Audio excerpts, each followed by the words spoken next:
Hello, welcome to Fitness Aces, a weekly live stream program aimed at improving your fitness capabilities for tennis levels of all ages. And my name is Josh Rifkin. I'm a master tennis performance specialist. I'm also a tennis coach at the Austin Tennis Academy in Austin, Texas.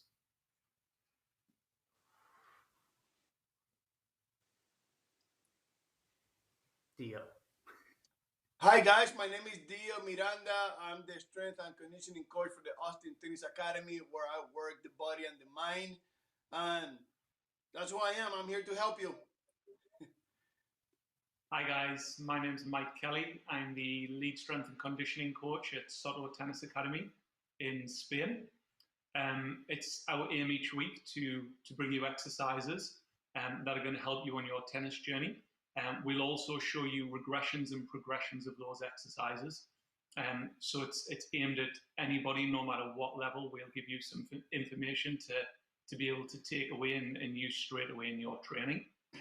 And without further ado, I think we'll go straight into my section today, which is the injury prevention and activation section. Today I want to take you through the Spider-Man. We call it the Spider-Man at Soto Tennis Academy. It's also known as the world's greatest stretch, which bigs it up a little bit. It's probably known for that because of the amount of areas that it does target. You can see in the video, this is a very basic version of the exercise, which we call the Spider-Man stride, where you just start in a push-up position, trying to stride the foot outside of the same hand, whilst keeping the back leg straight and pushed out. Gives you a good mobilization around the front of the hip, the back of the hip, but then we can also progress the exercise to target other areas within the lower body and upper body as well. As I said, this would be more so a middle of the road type of mobility exercise.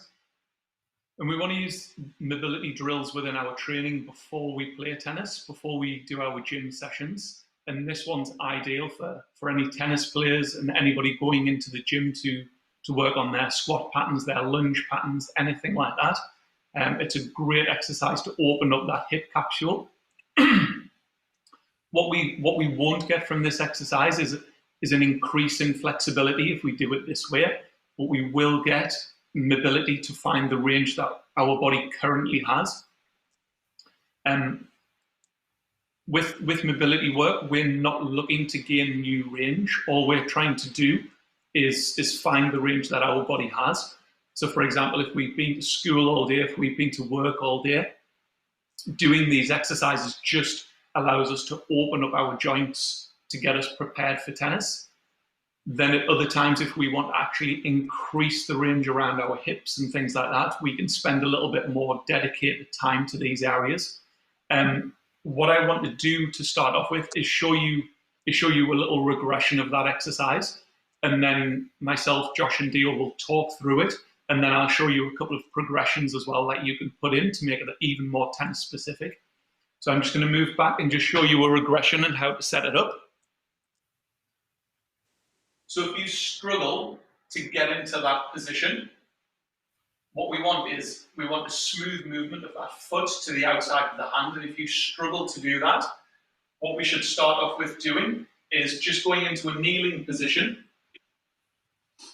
From there, our left leg's forward, then our right hand just goes down onto the floor.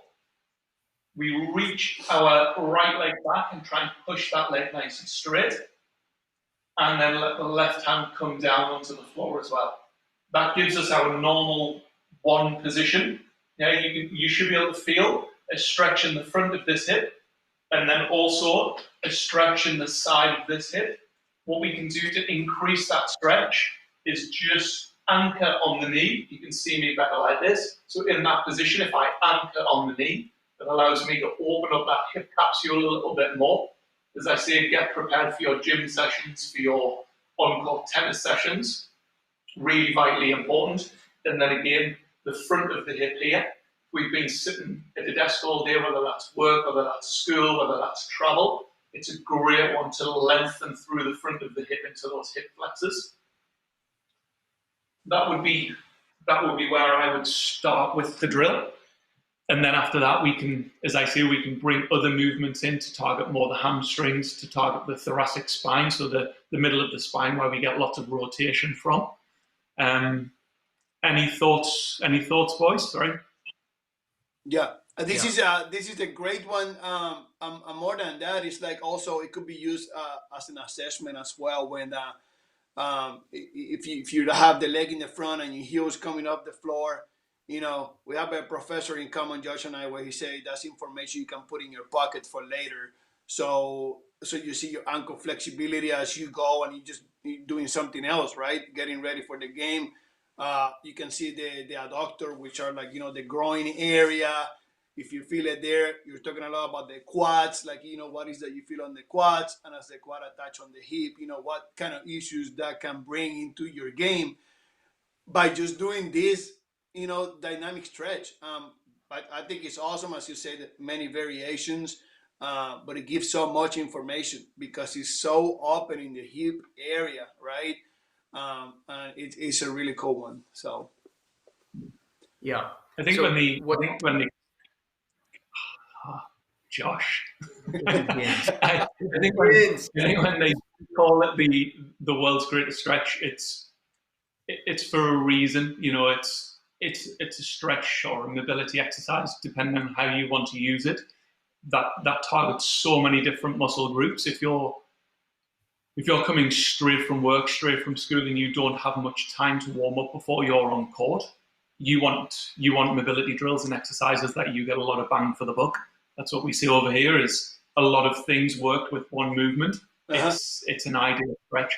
You can, and I know Josh worked on ankle mobility last week, but we can, even in that stretch, we can work that knee over toe position that we learned about last week. It's a fantastic stretch. It's one that's in our program each and every day. Yeah.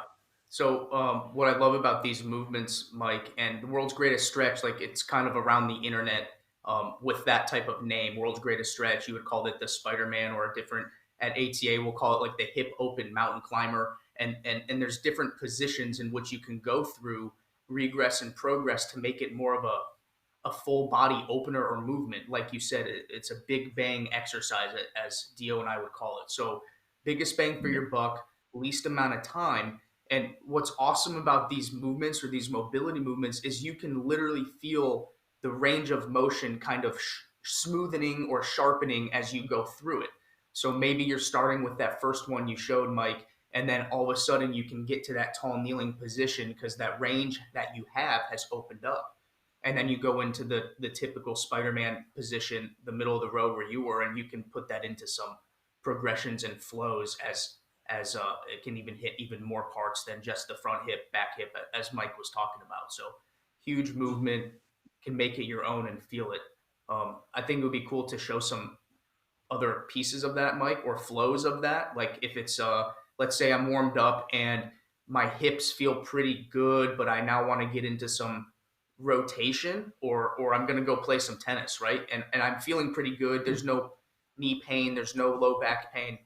What would be something that you can do with this stretch to progress that, or like connect it more, Yeah, absolutely. So the progressions that we would do would include, like I said before, hamstrings, thoracic rotation as well. So again, I'll move back.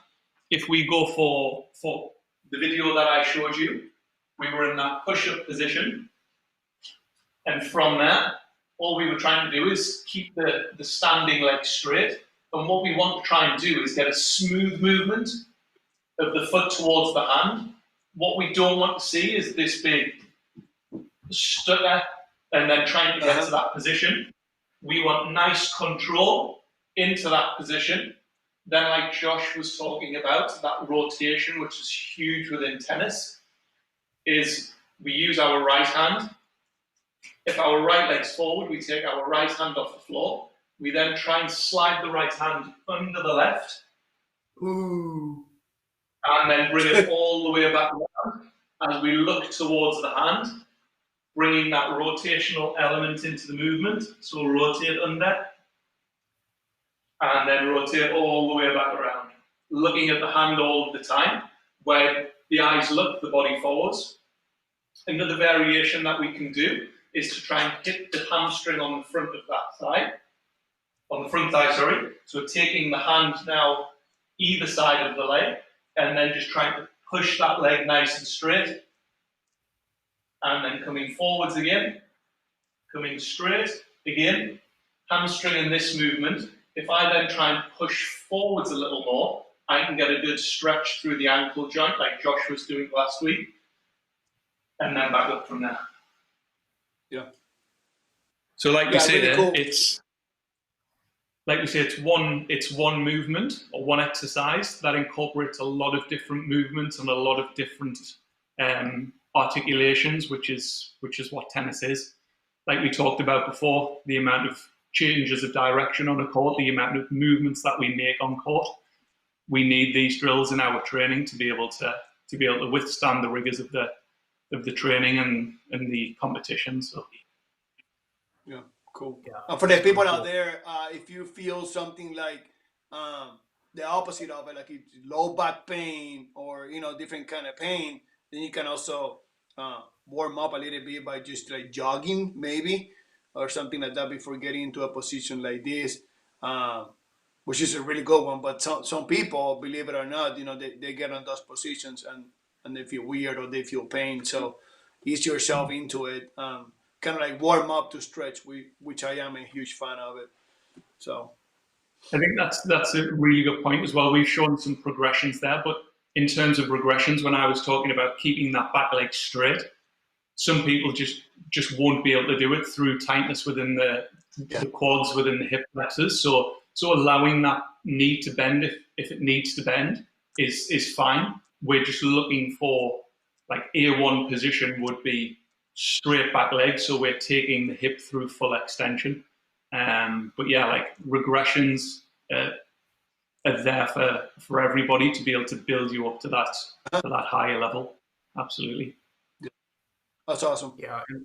With mobility, I'm a huge proponent of making that movement work for yourself. So you might start in that very first regress position. That does not mean that's your Spider-Man or world's greatest stretch that you have to live with. You would try to challenge yourself to improve and open up the potential range of motion that your body has. And then you can go up to those next levels. Like if I'm more stiff in the morning, I might not be as effective as this is if I'm going to go out and hit in the afternoon, let's say.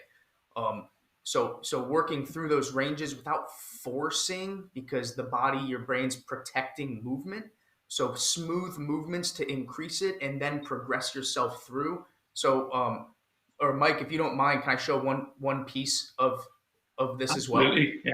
Cool. Yeah. So, Absolutely. so if I'm really Just love this one, I can tell. Just love.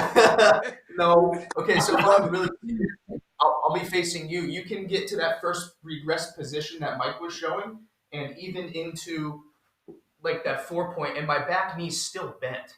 Okay, but I feel this in my back hip and my right hip and hamstring, and you can literally just kind of move your hip. You can see my right knee. I'm just moving my hip through those positions that might be tight, and then I can lift up into the back leg to straighten it, and then you can still sink and play around with those ranges in that right hip. When you feel that loosen up, that's when I think we would all say, like, try to get to that first Spider-Man transition position that Mike was showing in his video, and then even progressing into those rotations. But for people to know, mobility is not straining, mobility is not permanent. So working your way through positions to allow your most movement potential to show, that's what we're after here. Yeah. I like that you guys keep bringing up like so many things that you can do with one single movement. Just for the listener and the viewers out there, like we're showing you all these cool things, but it's you the one that's gonna find out. You're the one that's really feeling, right? So find out what feels the best for you, like what you should move, and it's once again just tools for you. Coaches and players to create what works for you and move forward with that. So It's really cool. Yeah. Awesome movement, Mike. Yeah, absolutely. It's a great one that we, as I say, we use every day. You can, like Josh was talking about, in terms of flows as well. We use it with the younger ones in crawling patterns.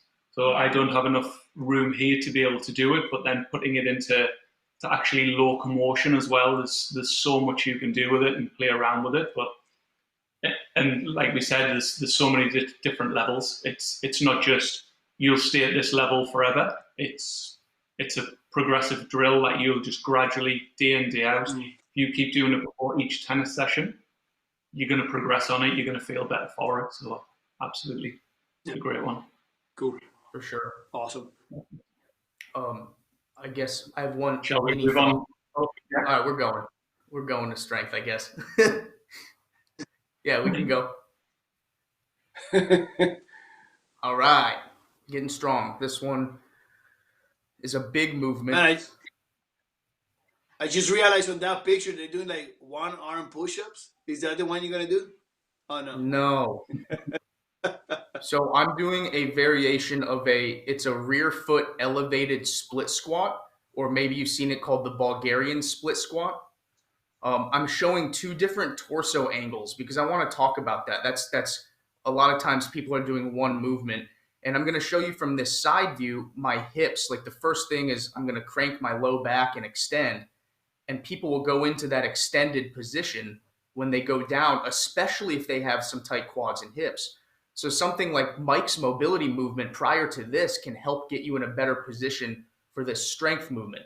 So in the first position, my torso is pretty close to being vertical. So that's going to be more emphasis on my front leg, more so in the quads, pushing through the ground. And right here, I'm going to make my spine neutral. So I'm tucking my hips to not arch my lower back. So tennis is all about single leg strength, balance, stability. If you think about it, you're going to be loading on one leg and transferring to the other leg. You're going to be serving and landing on that opposite side leg. You're going to be balancing on the outside of the court and pushing off a recovery on one leg. So getting very strong and confident on a single leg is super important for tennis performance and injury prevention. So this first one where my torso is vertical is going to be more in the quad dominant. And that second position, you can see that angle in my torso. I'm kind of flexing at the hip. It's a hip hinge, not on the spine. And that's going to put more load into the back side, like the glutes, more so the glutes and hips, which is going to be where our power comes from. Yeah. Talking about this, if someone has like cranky knees or knee pain, I would suggest doing the slight torso lean and emphasize more the backside. If someone is super quad dominant, meaning they're on their toes all the time, and as a tennis athlete, I would try to encourage some of that slight torso lean variation. If you want to work more on the quads and the explosiveness being in your quads and getting in and out, then I would say let's go with this. I'm going to show it here, the vertical torso, and you're dropping straight down, straight up. That shin angle can vary, but this forward torso lean I love. A lot of people may not do that as much. As long as you're in a good low back and spine position, I'm a huge fan of that slight torso increase to engage the backside and the glutes and the powerhouse of the body for sure. So this can be done at home. I just use a stair in my garage. So definitely. Or you can also use a chair or a couch, like whatever you have. This one, man, I hope we have enough time to break this one down. Yes, so many things that here, because it can go also. I'm gonna think a little bit like how people might be thinking. You know, like they always say in fitness, oh, you know, that knee over the toes, you should never go. You know, you should keep that angle. You know, like in sports, when you reach certain level, when you play tennis, your knee goes over the toe. So you actually have to train according to how you play. And, you know, it's not that it contradicts itself. It's that the athlete is already qualified to do a movement like this. And that's something to keep in mind because it could work the opposite, right? So your knee is going, especially when you go, the torso is going forward and you're like feeling more on the quad, it's more prompt for the knee to go over the toes. And some coaches might freak out about it, but you have to show the brain the same movement, just how you play the game. So I want to bring that up because there might be people thinking, but well, you know, I've heard that's not the right way to do it. We always joke about it like, you don't know what I'm trying to do. So depending where your athlete is, you do these movements. And for coaches out there, one of the good things you can do is for you to try the exercise yourself, so you can actually feel what the athlete is feeling. Because sometimes, um, as professionals, you write the program, you do the exercises, you show them, but you actually never go through the program to feel what they feel, and it's huge. That make a huge difference. I make so many changes as I go with that because I tried the exercises that they're trying. So pretty much every single thing the athlete does, you have done before, and that's a good way to feel what they feel. So Yeah. Um, Yeah, I do have. Go ahead, Mike. Go ahead. I was just going to jump on to what Dio was saying about the knees over toe. I think in a sporting situation, in a chaotic environment, if that's going to happen, then it would be irresponsible of us as S&C coaches not to address that in a controlled environment in a gym setting. Where Josh was doing that exercise, he was in full control of the speed of the movement, the direction of the movement. Whereas if Josh is chasing down a drop shot and coming to a complete stop, he's not in control of that. But if he's strengthened it within the gym environment, then he's going to be in a much better position to be stronger, to be more efficient, and to reduce the likelihood of him getting injured in that position on court. So I think, yeah, Dio, nail on the head when you're talking about the knee over the toe like that. It's massive to be trained in controlled environments. That's what we do. Yeah. and Yeah. awesome, yeah, and again with this exercise, again, you can do so many things. You can add weight, you can add some jumping to it, make it more of a power thing. But I know we're in strength, loading one side of the body to load the frontal plane, right, which is the most abandoned plane. So you can go get some weight on the side and go at it and create some unbalance yourself. You can go down and move your body to the side, to the front. You can rotate, you know, so many things. Rotating will challenge the ligaments of the knee, which is huge for the game, right? Because you just keep changing directions, as you go. Foot strength, which it's crazy how much we never work on the things we use the most, like the feet, the hands. He did it bare feet. That's another way to do it. You can do it with shoes on. I mean, like I told you at the beginning, like there's not enough time to break this exercise down because it's so cool, right? For some people, they're gonna feel the quad is super tight. What can you do with weights to increase flexibility and strength as you go? So again, there's so much meat for the coaches out there to peel. So anyway, Yeah. I think that's perfect when you talk about being able to develop strength with this exercise, being able to develop power with this exercise, but the mobility and the flexibility thing is huge. Just because it's in our strength section today, it doesn't mean it can't act as a flexibility exercise. If Josh held that bottom position for 4 seconds and did 5-10 repetitions of that, you would feel a decent stretch through that quad and that hip flexor. It's again the Spider-Man. It's trying not to think of an exercise or a movement as just one fold, as one dimensional. We can achieve so much. So you talked about stability and balance, Josh, straight away.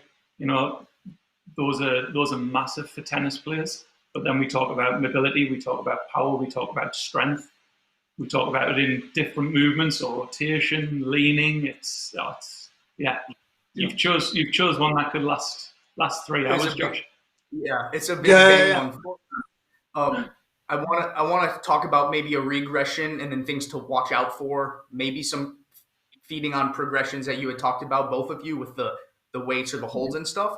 But something that I'm going to show a regression. Let's say you have very tight hips or whatnot, or knee pain. You can just get in the half kneeling position, and I'm actually on that back foot. And we didn't even talk. I mean, such a big movement. my back foot is in that dorsiflexed or ankle position, so I'm working on my ankle mobility at the same time. And if I'm on a step, you can be whichever position's comfortable, but a big bang is going to be with that dorsiflexed foot position if you can tolerate that. And if I'm just going to work my way to this, I can just do a half, start from a kneel to stand split squat. So I'm just doing that same pattern here. And I could even start standing up and going into that. Understanding when this back foot goes up, it's going to put more stress through my front side hips and maybe into low back, and it's going to make it more of a single leg dominating movement.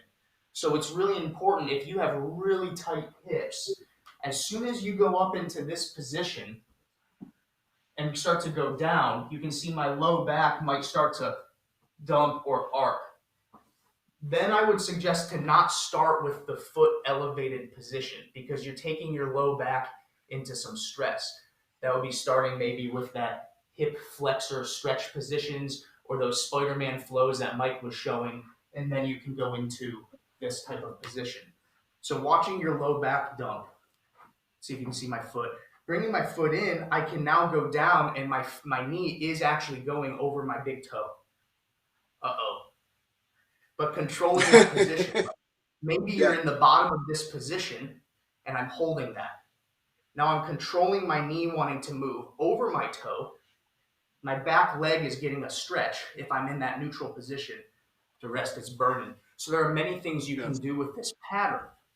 And as Dio was talking about, it's not just straight ahead. So this movement, like in the video, is one plane of motion. Tennis is multi-planes of motion on every single shot. Rotation, side bending, keeping posture, forward, backward. So having this movement, if you have a band, I really like hooking a band up, and the band might be pulling me right or left, and I have to stay neutral, and then I go into my patterns. Or as Dio was saying, loading one side of your body, and that's my side bending control. So lots of different things. If you want to challenge some stability, I'll show you one more. Going down, working on that flexibility and holding. Now watch my front foot up on my toe. Ooh. Holding, you can even go through reps. I don't need any weights for that one as I build up stability and control. The tennis athletes on the balls of their feet, their knees will kind of be moving. So getting control of that, as Mike said, in a controlled environment, massively important for performance and prevention of injury.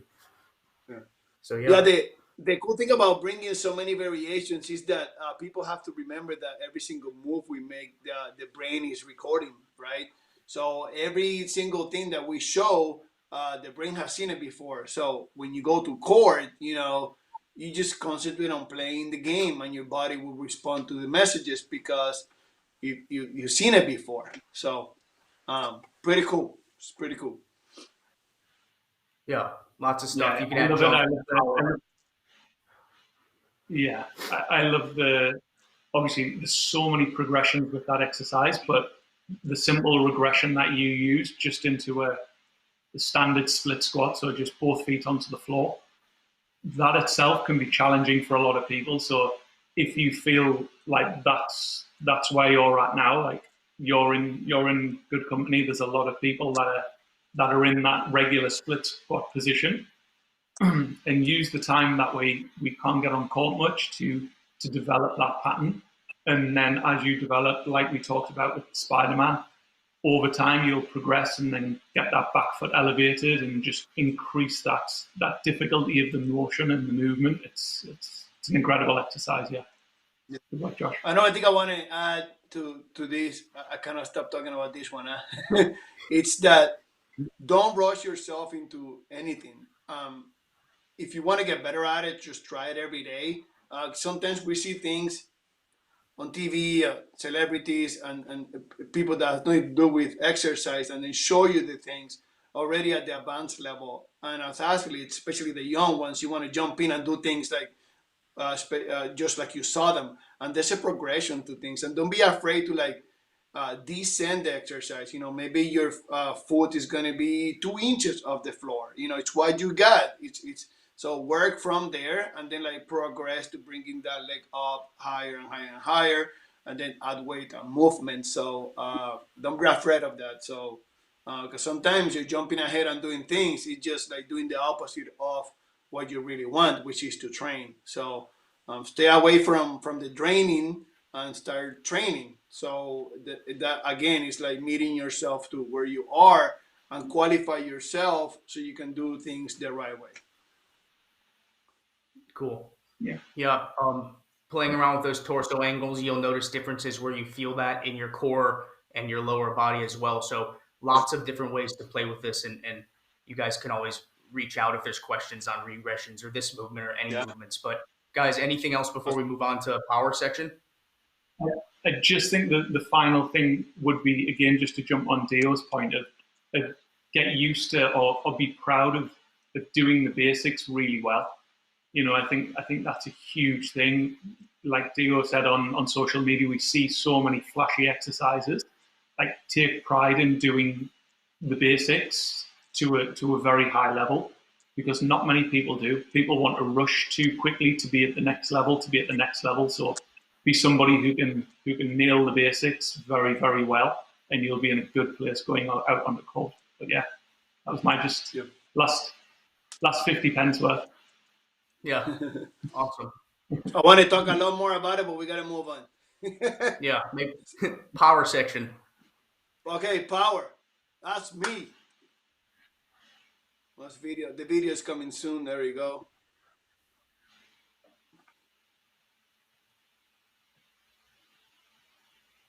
And yeah, I wanted to see that. Cool.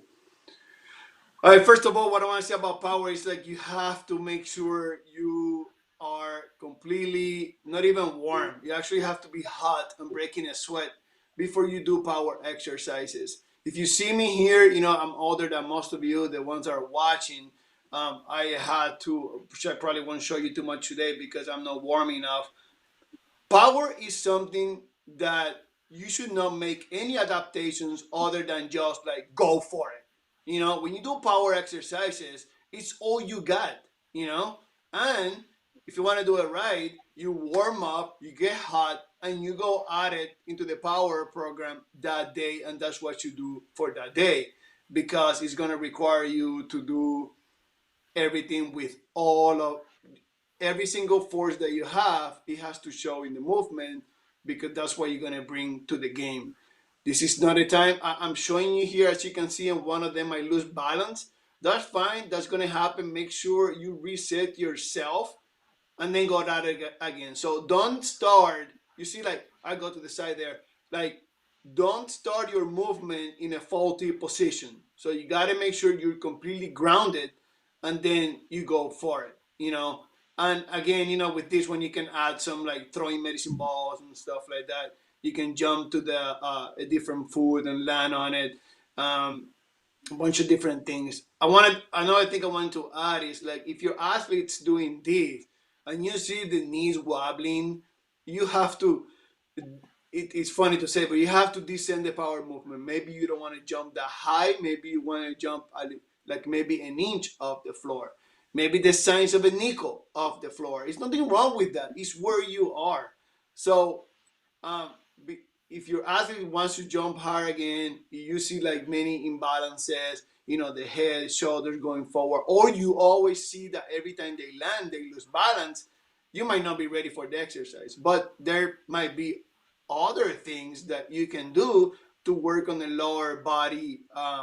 Maybe you want to do a normal jump squats, and that's what you have, and that's okay. And then from the jump squats, you add some throwing medicine balls. Then you move to the split squat, which is huge. It's huge for the game. This helps you with running, hitting the ball, striking the ball with all that you have. It's just a really cool one. I really love it. I do it a lot with my people, with the people that are ready. But again, I cannot emphasize enough. This is all you got. repetitions. You do small reps, like 6 to 8 reps max, and the resting time is really long because you want to make sure that you are full of energy again to perform the exercise. Because again, you gotta go with all you got. So, what do you think, guys? Dude, so many Yeah, good I points think. there. Go on, John. Again, What's right? that? No, it's so many, like, I don't know where I want to start with that. So if we look back at last week, so Mike, you did the impact control, like the landing mechanics, right? So that's a prerequisite foundation that you have to have prior to doing an exercise that Dio is showing. And Dio was saying if your hips are coming in and your knees are wobbling or the torso is falling forward, you do not have the control at that time to absorb all of the power that you're creating. So being able to progress from that impact control and maybe regress, as Dio said, this movement and work your way up to this with less reps or less intensity in the sense of height, not intensity in the sense of effort. Okay, intensity can be kind of changed based on the variables that create an exercise program. So that's one thing I want to bring up. And the second thing was you're doing, Dio said 6 to 8 reps. Like I mean, it's 6 to 8 reps. Maybe you're beginning, it's 2 to 4. Maybe you're Yeah, elite exactly. level, you're doing 10 to 12. But it's a power movement, and if you want to train power, you have to do that specific rep scheme 100%. Rest, let it restore, and train power again. Yeah, You can't be yeah. Let me doing this. interrupt you there because Oh, you I'm mentioned going. really cool. You mentioned resting, and well, rest. Believe it or not, guys, and you know this, rest is actually a 4-letter word when it comes to the gym. There's so many coaches that they just don't want to rest because they want to keep it like hard and they want to keep it engaged. And what they don't know is that they're actually training the athlete for resiliency other than for power. For example, in a movement like this, right? So I had to say something about rest because for power movements, you actually have to rest to do it right. So sorry, but go ahead. Okay, well, now I forget everything I was gonna say. So no, so it's building on that point is and exactly that is if you want to train power, then train power. If you want to train endurance, train endurance. If you're training speed acceleration, then you're training that skill. Okay, so you must rest to train power, and then you can do that for multiple sets. If I'm gonna have people do this movement that Dio's showing for 30 to 45 seconds, I'm no longer training power. I'm going to be training more the resiliency and the endurance, the intensity of training rather than actually producing more power. Because at that point, the energy system in which we're using to create power through our body and muscles is depleted. It's gone. So we're going to get faulty patterns. We're going to get more fatigue. And we're now training not power anymore. So just because it's a power movement that you're doing for longer, you're getting yourself out of that power range of work and then rest and then work for that skill. So just building off of what you had said, Dio, and I see Mike kind of going, so he might have some thoughts on this as well. But Yeah, it's what is the purpose of the exercise? When are you using it? And then why, right? And I think as tennis players, the average points lasts less than 7 seconds, and then you get 25 seconds, sneak a few extra seconds every time. So you're not working on average for massively long bouts of work. And that's why tennis is such an intense sport, because you work, you rest. Most of the time on a tennis court is not spent actually playing tennis. And I think that relates to that power exercise. If you want to be powerful, you've got to have long rest periods to be able to regenerate, to be able to rest, and then be able to go again. But my favorite part of that movement, the video that you showed, Dale, was when you touch the floor. Like it happens. yeah, It's yeah. a huge part of that type of movement. You lost stability, and you didn't need anybody to tell you that you'd lost stability. The fact that your hand touched the floor was a bit of a coaching cue for you to say, like, right, like, go again, see if we can do it, and see if we can land. And people that haven't got a coach at home to be able to take you through these exercises, like you can coach yourself by how it looks, how it feels. If you're doing these jumps and the back knee keeps hitting the floor, you're probably not ready to do these jumps, so you're trying to jump too high. Your ability to absorb the force isn't quite there yet. Whereas you saw Dio was coming to a really good solid stop position each time. So yeah, that was just what I wanted to add. But I love that part of the video. It's easy. It's easy as if a fitness professional is a sports scientist or specialist is to want to edit those bits of the video out. But that's all part of training. Yeah. Yeah. You know. Yeah.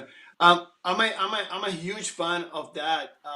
To show people, the people that know me, I'm a huge fan of showing the human side of things. Again, we see so many things on YouTube and things out there that makes you believe that things have to be pretty and that we don't make any mistakes, and it's the all opposite of that, the complete opposite.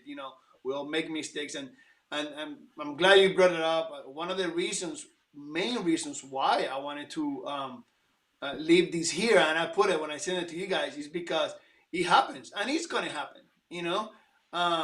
The main thing is to show people that the mistake happened, you lost it a little bit, and you reset and you just keep going, right? With all of you got. So yeah, it's awesome. We all make mistakes. Embrace it and just keep moving forward. But remember something about power. Your strength has to be there. That's why we do weights, right? So you can gain strength to actually push yourself harder against the earth, right? So you need to be stronger. So coordination, flexibility, mobilization, all the things that we're talking about, all that translate to your power, which eventually you're gonna work on it. Everyone, everyone in the world, doesn't matter how old you are, if you play sports or not, power should always be in your program. We use power in life to open doors, to get up, to fall, to save ourselves from situations where you need to act fast, right? So power can be adapted to what you do, right? You can lower the reps, but the movement itself, it's always gonna be fast. So it's not like a slow tempo power exercise. Maybe just to show it, but I will go here to lower the intensity of this particular program in power will be to lower the repetitions and then go from there. But the tempo itself is always fast. So sometimes I get bugged by it when I see athletes that spend go 20 to 25 repetitions of some kind of power movement. That's not power. You working something else. Maybe working endurance. So you need to call it the right way. So power is like small repetition, short repetitions, super powerful, all you got, and then go from there. So that's how you work power. Learn something from it and use it. Use it to the max. So anything else, guys? I mean, that was awesome. pretty good. I kind of thought of, I don't know, I want to share a little kind of super, like if someone's, let's say you've qualified yourself for power, or you've been working in the gym for many years and you're at that level where you have the mobility, you have the strength, you have been training power. Something you can do to challenge yourself is to go with that split squat elevated position that I was showing for like 8 to 10 reps in control, and then go right into Dio's like 5 reps of that same side power. So that would look like if my right leg is elevated and I'm gonna on the box, so my left leg. I mean, I can just show it too, but left leg's down, and I'm gonna do this guy here for, let's say, 10 controlled reps for my strength. My muscles fatigued. I'm gonna go right from there, no rest, and go right into that power movement with control. And then I might go into Mike's Spider-Man for like 2 minutes as a recovery, and then do that side again or the other side to restore that power. So it's strength and then potentiation of the muscle, and then producing force when you're a little fatigued to get a little more bang out of that exercise. So that would be, I don't know, guys, what do you say? Yeah, that's getting a little bit more tricky to, it's kind of like warming up for the power movement. Maybe too advanced for a lot of people. I'll just share it to mind. Like if collegiate level player watching or some coaches out there with their players, I don't know, but if you're qualified to be doing those power movements and you're strong and stable enough, challenging yourself in that way. And then if not, is working up strength to be super strong in that split squat position, and then into the fast, maybe single lower reps of Dia's exercise too. So which is awesome too, because in the game you still gotta do go through some power movements when you might feel tired, and maybe this one is one of the things that you show the brain, like oh, I've been here before, I can go for it. So cool. Awesome. Again, I can talk exercise, man, like for hours. I know we have some limited time here, and we break it down so people can understand, right? But go out there, try it, enjoy it. Don't believe us, just try your thing. Get the information, try your thing, and come up with some things yourself where that makes sense to you and your people. So cool. So next week, 1 whole hour on the big toe. No, I'm just kidding. We're not doing big toe. So every week you guys can tune in live on 9 a.m. Central Time on Austin Tennis Academy's Facebook page or YouTube 2020 Tennis Talk. And also 4 p.m. Standard Time, Standard European Time. We'll be live every Tuesday. Boom. And if you don't get the live show, guys, remember you can watch on demand. It's on the Austin Tennis Academy and Soto Tennis Academy Facebook sites, and also the Fitness 2020 YouTube channel as well. So if you want to rewatch anything back or you missed episode number 1, then make sure you check episode number 1 out. Awesome. All right. Fun, take advantage of it. Thank you very much. We'll see you soon.